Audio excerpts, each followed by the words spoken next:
Hey, what's up? It's Jared with Ditch Auto, and we're going to take a look at how to shoot in manual mode on the 80D. Now, this is going to be a brief rundown on shooting in manual. If you want to learn more about shooting manual photography, make sure to check out our full-length Ditch Auto course, which is a free course. Link is in the description below. So if you're going to shoot manual on your 80D, the first thing you're going to need to do is put it in M for manual mode. Basically, what this is going to do is turn off your automatic features of your camera, which is going to prevent your camera from changing its exposure on its own, and all of that is going to be controlled by you, the photographer. So it's a little bit different of an experience when shooting, especially if you're more familiar with automatic mode or some of the other automatic modes of your camera. You are going to be in charge of what is exposed, and you have tools in the camera to allow that to help you with that process. So let's familiarize ourselves with the toggles and the switches and stuff on the camera that we're going to need to know more about.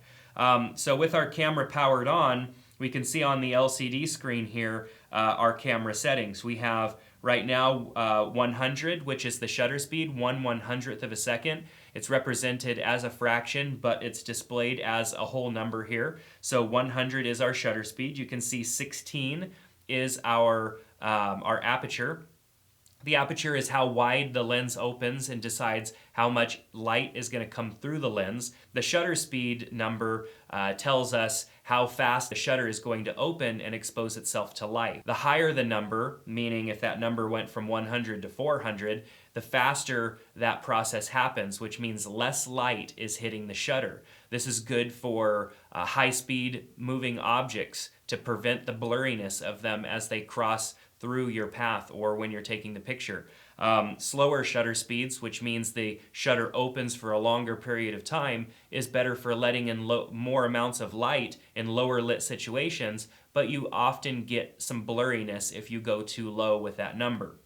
We then also have our ISO, which is represented up here, and the ISO lets us know how sensitive the sensor is going to be to the light that is hitting it. With cameras these days, the ISO is a very important player in shooting in manual, and so let's talk about how to adjust all of these. So this rocker switch that you have here right behind your shutter adjusts your shutter speed. Rotating it to the right makes your shutter speed faster. Rotating it to the left towards end of the camera slows down your shutter speed. Typically, when you're shooting photos, I don't mess with the shutter speed too much. I determine what it is that I'm taking photos of. I set the shutter speed and I kind of leave it alone. Typically I'm shooting at around 1/160th of a second unless I'm shooting things that are fast moving, or if I need to adjust my aperture to be more specific, I may compensate by adjusting my shutter speed. But most of the time I'm shooting between 1/160th and 1/250th on my shutter speed. Now your aperture is adjusted on the back of the camera using this switch, and you rotate it like so. Rotating it to the right closes down the aperture, letting in less light. Rotating it to the left opens up your aperture, letting in more light. Your ISO is selected with this button right here. You hit ISO, and then you can rotate to the right to increase your ISO, which means making the sensor more sensitive to light, and rotate it to the left to make it less sensitive. So 100 ISO is less sensitive than a 1000 ISO.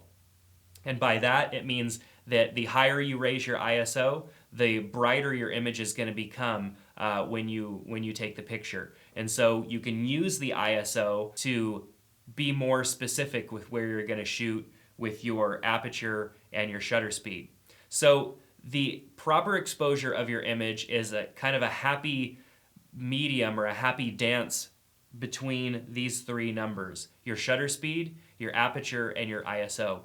And like I said, these days the ISO is much better on a lot of these cameras, which means you can, if you're in a lower light situation, you can raise the ISO of your camera up quite a bit, and your camera can see better in the dark than it used to be able to.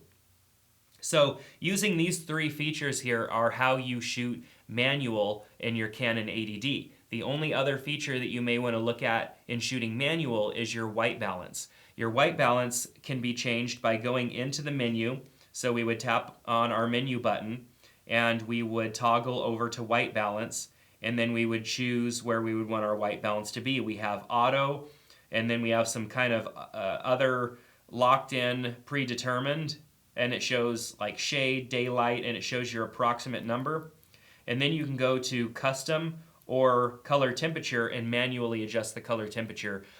You would want to manually adjust the color temperature if you had a light meter or something that was telling you exactly what the temperature of the the light around you. Or perhaps if you're in a controlled environment like I'm sitting in right now, I know the color temperature of all the bulbs that are shining light at me. I can set that specifically to my camera. However, usually auto white balance is where I end up shooting a lot of the time. Unless my situation is going to be completely controllable, then I would go into a one of these more fixed white balances where the camera isn't making any adjustments. If you have ever taken a series of photos and you go look at those photos later and they all look different, the color of those photos look different, it's probably because the white balance of your camera is changing as you move about. And if you want consistency directly out of the camera with the color quality that you're getting on your images, you're going to need to go with a fixed white balance as opposed to using auto white balance. But these days, especially if you're shooting in RAW with your camera, you're able to really make a lot of adjustments in Lightroom or something like that to normalize all of your photos. So shooting in auto white balance is okay sometimes. It's not necessarily a deal breaker like using one of the automatic modes for exposure. We shoot in manual because it gives us control over what our camera is doing. Even though the cameras are getting much smarter these days, shooting in manual still is better because our eye is better at seeing the light than the camera is. So how do you determine what exposure to have in your shot? Well, let's take a look here. I'm going to flip this screen around a little bit and point the camera forward. Now, the light meter that shows up right here and the light meter in the camera looking through the viewfinder, it looks the exact same. Now, you see plus or minus 3, and this kind of gives you an idea of where your exposure is. So as I move the exposure here a little bit better, I'm actually able to see something here that tells me where my exposure is. So right now it's a little dark, so if I go and brighten it up a little bit, let's widen the aperture down to 3.5 and maybe increase my ISO up a little bit. So now we've got a much better exposed image, except for when I'm pointing it at my table, you can see where it's blown out, and then that little marker there goes completely off the meter.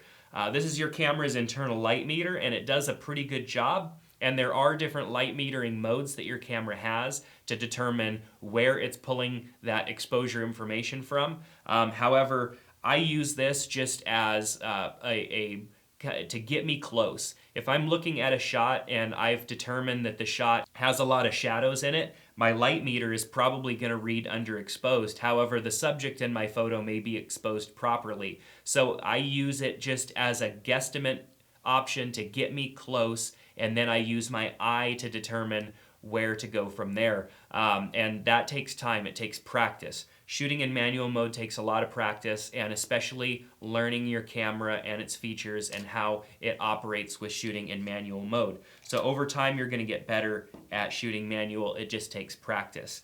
But use that light meter in conjunction with those settings that I showed you, and you should be good to go.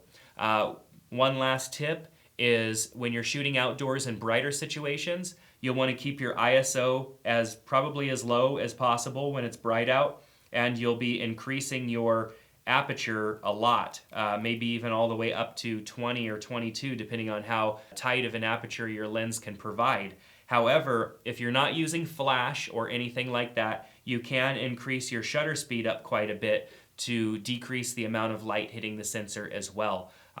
So the song and dance outdoors kind of becomes between your shutter speed and your aperture, and indoors in lower light situations, the dance kind of comes between your ISO and your aperture. I typically leave the shutter speed alone, and when I need to restrict the amount of light that's hitting my sensor because it's maybe a super bright day, I typically put an ND filter on the front of the camera to limit the amount of light that gets to the camera so that I can use settings that I like with my camera.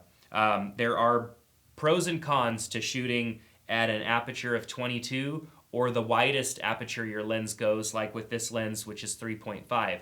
Typically, lenses are sharper, kind of in between their aperture range.